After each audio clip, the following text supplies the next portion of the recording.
प्रिय छात्रों, फिर से स्वागत है आपका दूसरी कक्षा में, जो है कोशिका विज्ञान। कक्षा 9वीं के तहत हम लोगों ने कोशिका का जो अध्याय शुरू किया, आज हम इसे आगे बढ़ाएंगे। तो कल इंट्रोडक्टरी पार्ट था। हमने जाना कि कोशिका का खोज किस कड़ी में हुआ, जब रॉबर्ट हुक ने एक सूक्ष्मदर्शी बनाया और उससे उसने देखा कॉर्की कोशिका को। आगे हमने देखा कि ल्यूवेनहॉक ने भी एक अच्छी वैरायटी का उसने सूक्ष्मदर्शी बनाया और सूक्ष्मदर्शी से उसने बैक्टीरिया जैसे जीवों को पोखर, तालाब आदि के पानी में देखा। अब इस कड़ी में हम समझेंगे कि आखिर में ये कोशिका है क्या, इतना जो है तवा मचा हुआ है। तो कोशिका, जैसा कि पिछली कक्षा में आपने समझा, एक सेल है। कोशिका के बारे में एक सिद्धांत दिया गया स्लाइडेन और स्वान के द्वारा। स्लाइडेन स्वान एक जीव वैज्ञानिक थे। उन्होंने कोशिका के बारे में जो बातें कही वो इस प्रकार से आपके स्क्रीन पे विजिबल है। पहली बातें जो है वो ये कि सभी पौधे व जीव कोशिका के बने होते हैं। दूसरी बात उन्होंने जो कही कि कोशिका जीवन की मूल इकाई है। और तीसरी बात जो उन्होंने कही वो ये कि सभी कोशिकाएं पूर्व निर्मित यानी पहले से बने हुए कोशिकाओं से पैदा होती है। तो अब हम इस चीज़ को डिस्कस करेंगे। डिस्कस ये कि जितनी भी कोशिकाएं हैं वो जीवन की मूल इकाई। अब मूल इकाई क्या हुआ? मूल इकाई मतलब हुआ कि यूनिट है। इकाई मतलब एक होता है। अब मूल इकाई मतलब कि जितना भी अंग है, जैसे बाल है, आँख है, खून है, हड्डी है, त्वचा है, चमड़ी, ये सारी चीज़ जो है कोशिकाओं से बनी है। जिस प्रकार से एक दीवार जो है एक छोटी छोटी ईंट के द्वारा बनी होती है। एक ईंट यहाँ जोड़ा, दूसरा जोड़ा, तीसरा जोड़ा, इसी प्रकार से ईंटों को जोड़ जोड़ के हम एक दीवार बनाते हैं। और इसी प्रकार से कोशिकाओं को जोड़ जोड़ के एक बॉडी का ऑर्गन डेवलप होता है। तो क्या हम ये मान सकते हैं कि कोशिकाएं अत्यंत सूक्ष्म होती हैं? इसे हम बाद में चर्चा करेंगे। पहले हम ये जान लें कि स्लाइडेन और स्वान साहब ने जो कोशिका का सिद्धांत दिया, ये परीक्षा में पूछी जाती है कि कोशिका सिद्धांत क्या है बताएं। तो हम लिखेंगे कि स्लाइडेन और स्वान ने कोशिका सिद्धांत दिया। उसमें 3 बातें कही थी। पहला कि कोशिका जीवन की मूल इकाई है, यानी एक एक कोशिका मिल करके कि जो कि जीवित होती है एक अंग का निर्माण करते हैं। दूसरी बात कि जितने भी जीवित जीव हैं, चाहे पौधे हों या जीव जंतु हों, वो सभी कोशिकाओं के बने होते हैं।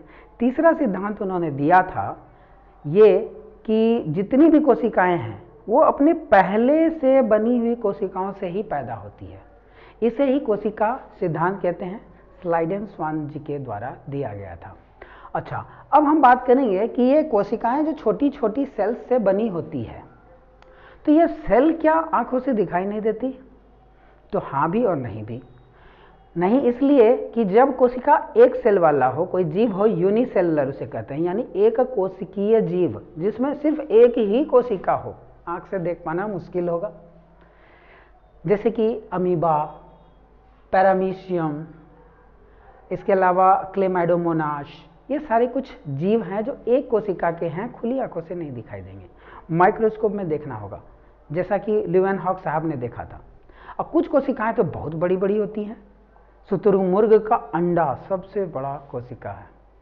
सबसे बड़ा कोशिका शुतुरमुर्ग का अंडा। तो क्या अंडा भी कोशिका है? हाँ, अंडा भी कोशिका है। एक छोटा सा सेलनुमा स्ट्रक्चर है। हम पढ़ेंगे कि एक कोशिका के अंदर क्या क्या चीज़ होती है। अंडा में भी आप वैसा कुछ पाएंगे। और यही मैंने कहा कि सभी कोशिकाएं जीवित होती है। अब मान लिया आपका बॉडी में कुछ कट लग गया, कट फट जाता है, कुछ दिन के बाद उसमें खट्टी बैठ जाता है। खट्टी बैठ गया मतलब जो जीवित कोशिका वहाँ पे था वो मर गया। अब वो जीव जो मर जाता है वो खत्म हो जाता है, तो वो खट्टी बन के निकल गया। वहीं पे जीवित कोशिका वापस से पैदा हुआ। यानी ये प्रूफ हुआ कि नई कोशिकाएं पुरानी कोशिकाओं से पैदा होती है। अब बात करेंगे कि अंडा कैसे कोशिका है। तो उसको समझने से पहले हम समझेंगे कि कोशिका के अंदर होता क्या क्या है। तो उम्मीद करता हूं कि अब तक में आपने समझ लिया होगा कि कोशिका है क्या, कोशिका से होता क्या है। तो जो एक कोशिकीय जीव होते हैं उसमें तो एक ही कोशिका होती है उसी में सारे ऑर्गेनिल्स होते हैं, उसी के सारे वो जीवित रहते हैं। जो मल्टी सेलुलर ऑर्गेनिज्म होते हैं, बहुकोशिकीय जीव, जैसे इंसान हैं, जैसे जानवर हैं, जिसे हम देख पाते हैं, पेड़ पौधे हैं, इसमें कई कोशिकाएं होती है। अब हमारे शरीर में कितने ही अंग है, हाथ है, बाल है, आँख है, जीभ है, हड्डी है, खून है, इन सब की कोशिकाओं का आकार अलग अलग होता है। ब्लड की जो कोशिकाएं होती है, खून की, वो इस प्रकार से होती हैं।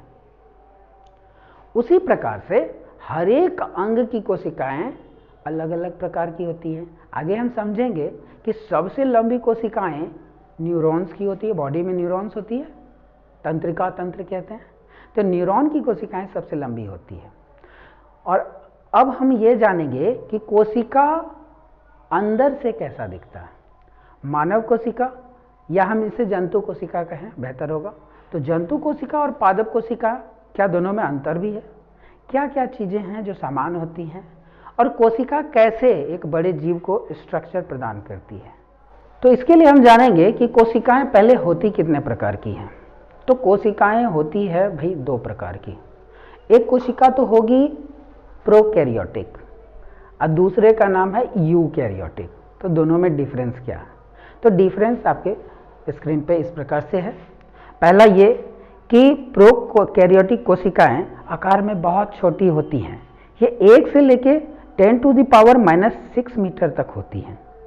दूसरी बात है कि ये केंद्रक के अंदर नहीं होती है, अनुपस्थित होती है प्रोकैरियोटिक, और ये हमेशा एक कोशिकीय जीव के अंदर होती है। मैंने बताया था दो बहुकोशिकीय और एक कोशिकीय, तो ये हमेशा एक कोशिकीय के अंदर होती है। इस प्रकार के प्रोकैरियोटिक कोशिकाओं में जो केंद्रक होते हैं वो अनुपस्थित होते हैं। झिल्ली द्वारा घिरे हुए जितने भी अंग हैं वो अनुपस्थित होते हैं। कोशिका जो है नई कोशिकाओं का निर्माण कैसे करती है? तो वो विखंडन के द्वारा करती है, यानी कि कोशिका विभाजन के द्वारा। तो आपने स्क्रीन पे जो देखा, अब मैं आपको थोड़ा समझाऊं कि कोशिका में नई कोशिका का जो निर्माण होता है प्रोकैरियोटिक के तहत, तो उसमें आप लोग हाइड्रा का नाम सुने होंगे। इस तरह का एक स्ट्रक्चर होता है,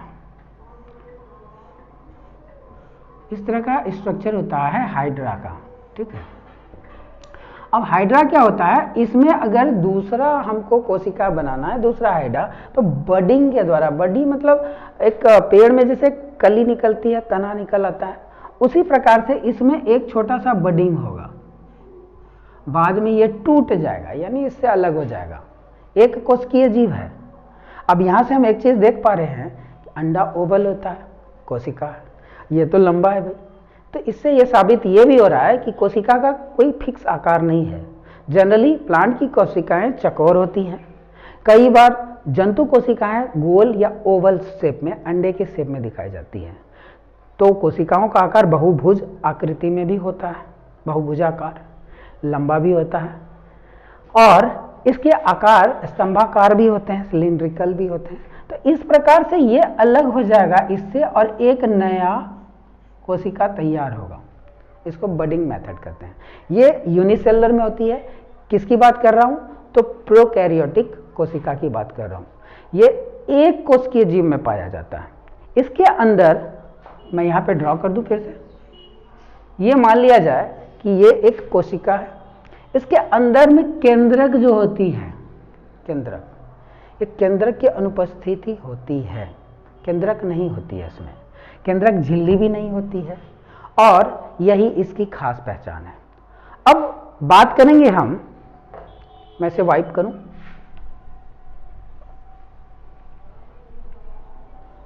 अब हम आपके सामने बात करेंगे यूकैरियोटिक कोशिकाओं के बारे में कि प्रोकैरियोटिक से यूकैरियोटिक में क्या अंतर है। तो उनकी जो अंतर है वो इस प्रकार से है जो स्क्रीन पर हैं। पहला है कि यूकैरियोटिक कोशिकाएं प्रोकैरियोटिक कोशिकाओं से आकार में बड़ी होती है, 5 से लेकर 100 माइक्रोन तक होती है इसकी आकार। और ये आपने देखा कि प्रोकैरियोटिक तो केवल एक कोशिकीय जीव में था, लेकिन ये वाली यूकैरियोटिक कोशिकाएं ये एक कोशिकीय में भी और बहुकोशिकीय जीव में भी पाई जाती है। दूसरी बात, उसमें केंद्रक अनुपस्थित हुआ करता था। लेकिन यहाँ पे केंद्रक होती है। तो आपने इस प्रकार से आपने देखा कि एक कोशिकीय जीव और बहुकोशिकीय जीव में जो कोशिकाएं होती है जनरली प्रोकैरियोटिक और यूकैरियोटिक के नाम से जाना जाता है। आगे के क्लास में आपको इस चीज से कंफ्यूजन हो सकता है, क्या है प्रोकैरियोटिक, क्या यूकैरियोटिक।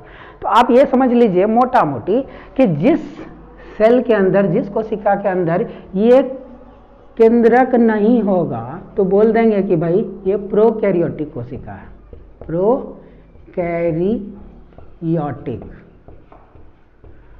सिंपल बात, बहुत सारी बातें नहीं, आकार में छोटी होती है यूकैरियोटिक से। और अगर ये नहीं होता है तो, और अगर वो प्रेजेंट हो, ये नहीं हो तो प्रोकैरियोटिक, और अगर ये प्रेजेंट हो तो इसको हम बोलते हैं यूकैरियोटिक। उम्मीद है कि आप लोगों को प्रोकैरियोटिक और यूकैरियोटिक कोशिकाओं में अंतर समझ में आ गई। तो ये एक कोशिकीय जीव में पाई जाती है, जैसे अमीबा, हाइड्रा, क्लेमाइडोमोनास, यूग्लिना इत्यादि। अब यूकैरियोटिक मल्टी सेलुलर में भी होगा, यानी बहुकोशिकीय में, और यूनिसेलुलर में भी कभी कभी होती है। जनरली ये मल्टी सेलुलर में होती है। मल्टी मतलब जो बड़े जीव हैं, जो आंख से दिखाई देते हैं, उनमें यूकैरियोटिक कोशिकाएं होती है। तो ये जो टॉपिक है कि कोशिकाओं के कितने प्रकार हैं, तो हमने समझ लिया 2 प्रकार हैं। कौन कौन से? पहला है प्रोकैरियोटिक जिसमें केंद्रक नहीं होते हैं, और दूसरा है यूकैरियोटिक जिसमें केंद्रक उपस्थित होते हैं। अब हम बात करेंगे कि कोशिका जो है इसमें होते क्या क्या है। तो कोशिका के अंदर जो मौजूद पदार्थ हैं उसके आधार पे हम पढ़ेंगे 3 चीजों को कि कोशिका में मुख्यतया क्या क्या होती है। तो कोशिका यानी सेल, इस सेल के अंतर्गत 2-3 चीजें हैं जो काफी इंपॉर्टेंट हैं, उसके आधार पे हम पूरे सेल को समझ लेंगे। पहली बात, हर एक कोशिका के बाहर एक आवरण होती है, उसे हम कोशिका झिल्ली कहते हैं। कोशिका झिल्ली, क्या कहते हैं इसे? कोशिका झिल्ली, सेल मेम्ब्रेन। दूसरी चीज होती है, उसके अंदर जीव द्रव्य होती है। अंडा के अंदर चिपचिपा चीज देखते होंगे, व्हाइट वाला, जिसे एल्ब्यूमिन कहते हैं, और पीला वाला जिसे हम यॉक कहते हैं। तो अंडा भी तो एक सेल ही है, तो जीव द्रव्य कहते हैं, उसमें जो चिपचिपा पदार्थ भरा होता है उसे जीव द्रव्य कहा जाता है, साइटोप्लाज्म कहते हैं इसको।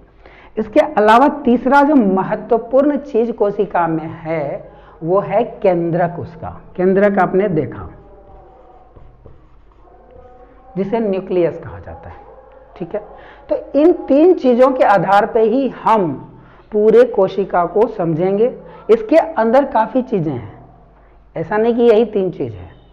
इन 3 चीजों के अंदर ही सारी कोशिकाओं के जितने ऑर्गेनिल्स हैं, अंदर वाले पार्ट्स, वो सारे समाहित हैं, उसे हम समझेंगे। और अब आगे बढ़ते हुए सबसे पहले हम एक कोशिका के चित्र पर ध्यान देते हैं। तो इससे पहले मैं इसे साफ कर दूं।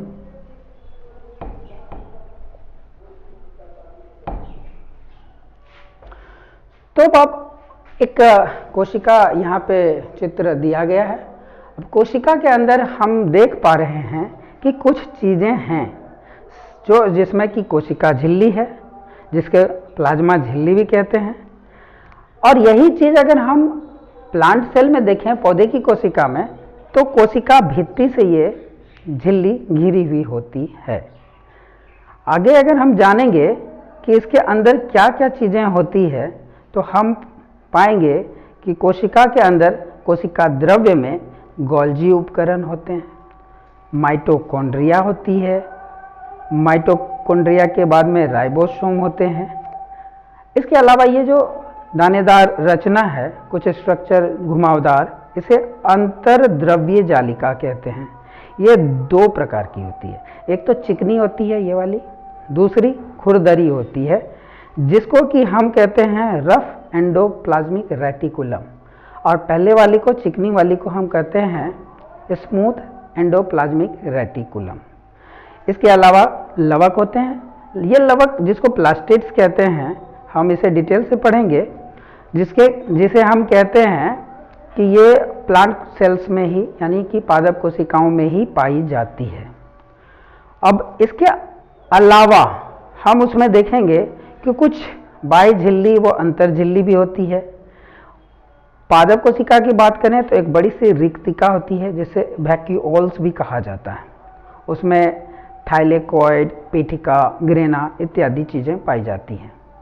मुख्य चीज़ के अंतर्गत एक लाइसोसोम भी होता है जो कि जनरली दोनों प्रकार की कोशिकाओं में पाई जाती है, और ये प्लांट सेल यानी कि पादप कोशिका और जंतु कोशिका दोनों के अंतर्गत पाई जाती है।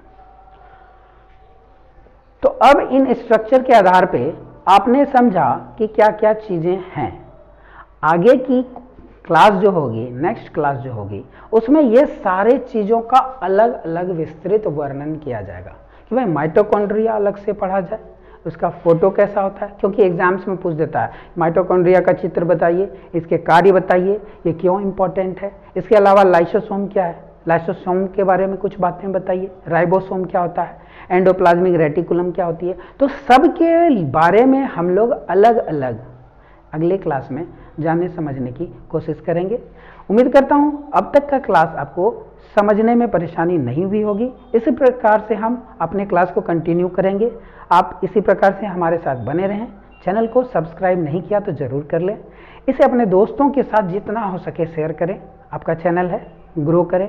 आपके कहने से ही शुरू हुई है, डेफिनेटली आपको इसमें मिलके सहयोग करना है, आगे बढ़ना है। तो मिलते हैं अगले वीडियो में, तब तक के लिए गुड बाय।